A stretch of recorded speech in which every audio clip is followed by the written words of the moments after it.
अस्सलामुअलैकुम। कैसे हैं आप लोग? उम्मीद करती हूँ खैरियत से होंगे। आज की इस वीडियो में हम देखेंगे कुर्बानी के जानवर और उनकी उम्रें, और वो जानवर जिनकी कुर्बानी जायज़ नहीं, और इसके अलावा वो जानवर देखेंगे जिनकी कुर्बानी जायज़ है। तो चलिए स्टार्ट करते हैं अपनी वीडियो। कुर्बानी के जानवर 3 किस्म के हैं: ऊँट, गाय, बकरी, और इनकी जितनी भी नोयतें हैं सब शामिल हैं। नर मादा सबका एक हुक्म है, सबकी कुर्बानी हो सकती है। इसके बाद हम देखेंगे जानवर की उम्रें। तो ऊँट 5 साल का होना चाहिए, गाय 2 साल की, बकरा या बकरी 1 साल की। इससे कम उम्र हो तो कुर्बानी जायज़ नहीं, ज़्यादा हो तो जायज़ है।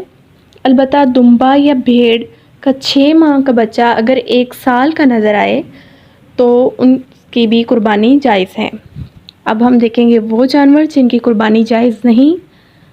जो अंधा हो, काना हो, यानी जिसका कानापन ज़ाहिर होता हो, तिहाई से ज़्यादा नज़र जाती रहे, और लंगड़ा हो जो कुर्बान गाह तक अपने पाँव से चलकर ना जा सके, बीमार कि उसकी बीमारी ज़ाहिर होती हो, कान दुम से ज़्यादा कटे हों, पैदाइशी काना हो, एक कान हो, दांत ना हो, थन कटे हों या खुश्क हो, नाक कटी हो, इलाज के ज़रिए दूध खुश्क कर दिया गया हो, और वो जानवर जो सिर्फ़ गलीज़ खाता हो, एक पाँव काट लिया गया हो, इस हद तक जुनून के वो चरता भी ना हो, मेंग जड़ तक टूट गया हो, इन जानवरों की अब हम देखेंगे जिनकी कुर्बानी जायज़ है।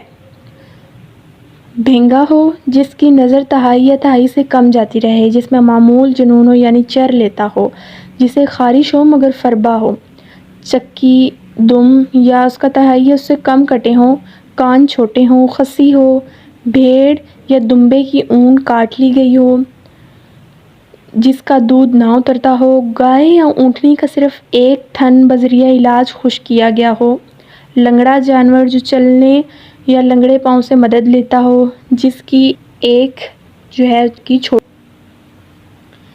तो इनकी कुर्बानी जायज़ है। अब हम देखेंगे कि कुर्बानी के जानवर में शिरकत। गाय और ऊँट में 7 आदमी शरीक हो सकते हैं, लेकिन शुरका में से अगर किसी शरीक का हिस्सा 7वें से कम हो तो किसी की कुर्बानी नहीं होगी। हाँ, 7वें हिस्से से ज़्यादा की जा सकती है। मसलन गाय या ऊँट के 6 या 4 अफराद की तरह से कुर्बानी हो तो हो सकता है, और ये भी ज़रूरी नहीं कि सबके हिस्से बराबर हों। हाँ, ये ज़रूरी है कि किसी का हिस्सा 7वें से कम ना हो। गाय या ऊँट की शिरका में से कोई एक भी काफिर या बेदीन या बामज़हब यानी बद मज़हब हो, या उनमें से किसी का मकसूद कुर्बानी नहीं बल्कि गोश्त हासिल करना हो, तो उसकी भी कुर्बानी नहीं होगी। मुझे उम्मीद है कि ये वीडियो आपको ज़रूर पसंद आएगी। अगर वीडियो अच्छी लगे तो हमारे चैनल को लाइक करें, सब्सक्राइब करें। खुदा हाफिज़।